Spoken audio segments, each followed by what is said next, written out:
বর্ধমান বিশ্ববিদ্যালয়ের BA six সেমিস্টারের ACC4 যেটা বাংলা সাবজেক্টের, যেখানে রয়েছে প্রতিবেদন, প্রবন্ধ, অনুচ্ছেদ এবং অনুবাদ। সেখানে একটা গুরুত্বপূর্ণ প্রশ্ন রয়েছে যে অনুবাদ সাহিত্য সৃষ্টির কারণ ও বিকাশ। অনুবাদ সাহিত্য সৃষ্টির কারণ ও বিকাশ এটা নিয়ে একটা সার্বিক আলোচনা আমি আজকে তোমাদের সাথে করব বলে এই ভিডিওটা তৈরি করেছি। এটা খানিকটা নোট আকারেও বলতে পারো। তো নোট আকারে পুরোটা না হলেও এটা আমি শুধু তোমাদেরকে আলোচনা করে দেওয়ার জন্য এই ভিডিওটা তৈরি করলাম। যদি শুধু এইটাও লিখে দিয়ে চলে আসো, তোমাদের অসুবিধার কিছু নেই, হয়ে যাবে, কিন্তু একটু নম্বর কম পাবে। কিন্তু আমি যেগুলো বলবো সেগুলোকে শুনে তোমরা লিখে নিলে তাহলে কিন্তু তোমরা পুরো নম্বরই পাবে। এখানে যেটা করেছি আমি সেটা কি না, এটা ক্লাসে যেমন হয়, এটা কলেজের ক্লাসরুমে যেমন পড়ানো হয় সেই ধরনের পড়ানো আমি এখানে ধরো এটা সেই ধরনেরই একটা পড়ানো হবে আর কি। দেখো, প্রথমে অনুবাদ জিনিসটা কি। অনুবাদ হলো এক ভাষা থেকে অন্য ভাষায় পরিবর্তন। যেমন ধরো সংস্কৃত ভাষায় কোনো লেখা রয়েছে, সেটাকে বাংলা ভাষায় নিয়ে আসা।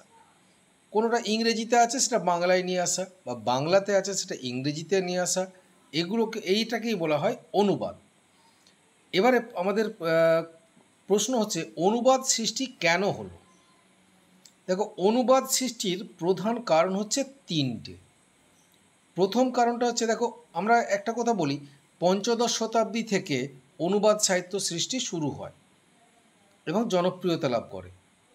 এই অনুবাদ সাহিত্য সৃষ্টির পিছনে প্রধানত তিনটি কারণ ছিল। তিনটি কারণের প্রথম কারণটা কি না, তুর্কি আক্রমণের পর হিন্দুরা তুর্কি মুসলমানদের ভয়ে আতঙ্কিত হয়ে পড়েছিল। প্রথম দিকটা আতঙ্ক হওয়ার কারণও ছিল, কিন্তু যত সময় এগোয় তুর্কি মুসলমানরা কিন্তু বাংলা সংস্কৃতির প্রতি এবং হিন্দু সংস্কৃতির প্রতি আগ্রহী হয়ে ওঠে। তারা কিন্তু বাংলা ভাষা ও সংস্কৃতিকে ভালোবাসতে শুরু করে, এদের সাহিত্য ও সংস্কৃতির প্রতি কৌতূহলী হয়ে ওঠে, এবং তারা বাংলার যে সমস্ত হিন্দুদের যে সমস্ত মহাকাব্যগুলো ছিল, যেমন রামায়ণ, মহাভারত, এগুলো পড়তে আগ্রহী হয়ে ওঠে। যার ফলস্বরূপ এগুলো তো সংস্কৃত ভাষায় ছিল, কিন্তু তারা বাংলা ছাড়া সংস্কৃত বোঝে না।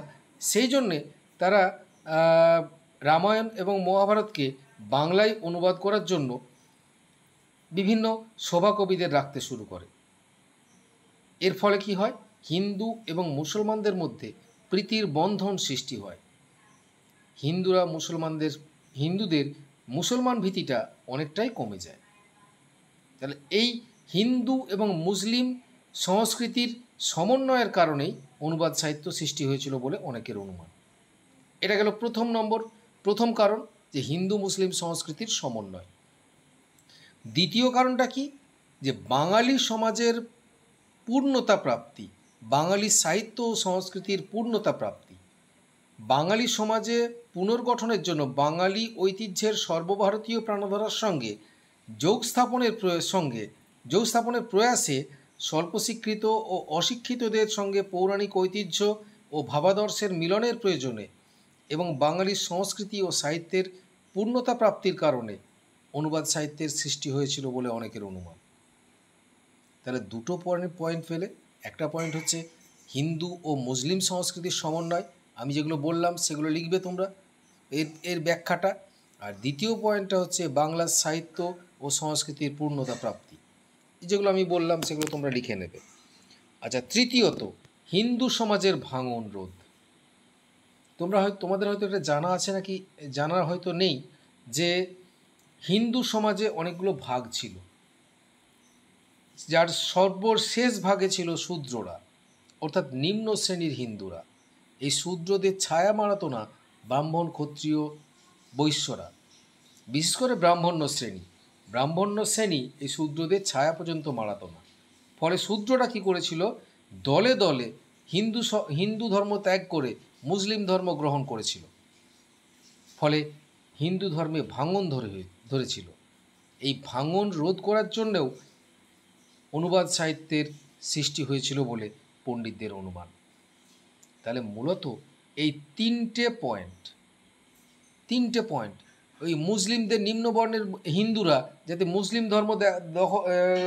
ধর্ম গ্রহণ না করে, সেই জন্য নিম্নবর্ণের হিন্দুদেরকে কাছে টানতে শুরু করে ব্রাহ্মণরা, এবং রামায়ণ, মহাভারত, ভাগবত প্রভৃতি পাঠ করে বাংলায় অনুবাদ করে তাদেরকে বাঙালি এই হিন্দু সংস্কৃতির প্রতি আগ্রহী করে তোলে। ফলে কি হয় না, বাঙালি হিন্দু সমাজের ভাঙনটা অনেকটা রোধ হয়।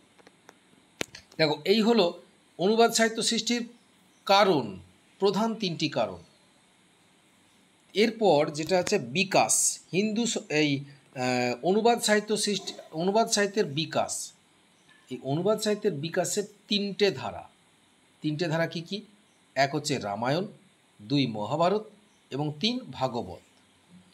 পঞ্চদশ শতাব্দী থেকেই অনুবাদ সাহিত্যের সূচনা হয় এবং সেটা সংস্কৃত রামায়ণের অনুবাদের মধ্য দিয়েই সেটা সূচনা হয়। এই রামায়ণের অনুবাদকদের মধ্যে আদি কবি হলেন কৃত্তিবাস ওঝা। তার কাব্যের নাম হচ্ছে শ্রীরাম পাঁচালী। তৎকালীন সময়ে এই কাব্য ব্যাপক জনপ্রিয়তা অর্জন করেছিল। তো কৃত্তিবাস কিন্তু এই কাব্যের আক্ষরিক অনুবাদ করেননি, তিনি করেছিলেন ভাবানুবাদ। এর মধ্যে তিনি কিছু নতুন সংযোজনও করেছিলেন, আবার কিছু তিনি বাদও দিয়েছিলেন। তো যাই হোক, এই কৃত্তিবাস ছাড়াও সপ্তদশ শতাব্দীতে অদ্ভুত আচার্য, চন্দ্রাবতী, আবার অষ্টাদশ শতাব্দীতে শঙ্কর কবিচন্দ, রামানন্দ ঘোষ প্রমুখরাও রামায়ণের অনুবাদ করেছিলেন। তবে সর্বশ্রেষ্ঠ হলেন কৃত্তিবাস ওঝা। এরপর আমরা মহাভারতের কথা বলবো। বাংলায় মহাভারত অনুবাদ শুরু করেন কবীন্দ্র পরমেশ্বর। মহাভারতের অনুবাদ শুরু করেন কবীন্দ্র পরমেশ্বর। গৌড়ের সুলতান হুসেন শাহের সেনাপতি পরাগল খাঁয়ের উৎসাহে তিনি এই কাব্য রচনা করেন। সেই কারণে এই কাব্যের নাম পরাগলি মহাভারত। তবে কাব্যটির প্রকৃত নাম হচ্ছে পাণ্ডব বিজয়। এরপর ছুটি খাঁর আদেশে শ্রীকর নন্দী মহাভারতের অশ্বমেধ পর্ব অনুবাদ করেন। তবে সর্বশ্রেষ্ঠ মহাভারতের অনুবাদক হলেন কাশিরাম দাস। তার কাব্যের নাম ছিল ভারত পাঁচালী। তিনিও পঞ্চদশ ষোড়শ শতকের মধ্যবর্তী সময়ে তার কাব্য রচনা করেছিলেন। তাহলে রামায়ণ এবং মহাভারত হলো। এবারে যেটা শেষ ধারাটার নাম হচ্ছে ভাগবত। ভাগবতের শ্রেষ্ঠ অনুবাদক হলেন মালাধর বসু। তার কাব্যের নাম শ্রীকৃষ্ণ বিজয়। আনুমানিক পঞ্চদশ শতাব্দীর শেষার্ধে গ্রন্থটি রচিত হয়। তার উপাধি ছিল গুণরাজ খান। তিনি ভাগবতের দশম স্কন্দ এবং একাদশ স্কন্দের অনুবাদ করেছিলেন। এছাড়াও মাধবাচার্য, দুঃখী শ্যামদাস প্রমুখরাও ভাগবতের অনুবাদ করেছিলেন। এই যে দিলাম যেটা, দেখো সংক্ষেপে অনুবাদ সাহিত্য সৃষ্টির কারণ বলে দিলাম তোমাদেরকে। আমি যেগুলো বললাম পয়েন্ট আকারে তোমরা লিখবে।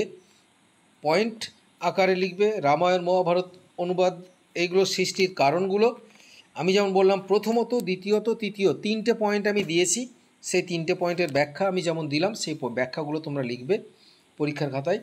এখন তোমরা বারবার শুনলে মনে থাকবে, কোনো অসুবিধা কিছু নেই। আর বিকাশটাও আমরা বললাম, বিকাশটা 3টে ধারা। একটা ধারা হচ্ছে রামায়ণ, একটা ধারা মহাভারত, আর একটা ধারা হচ্ছে ভাগবত।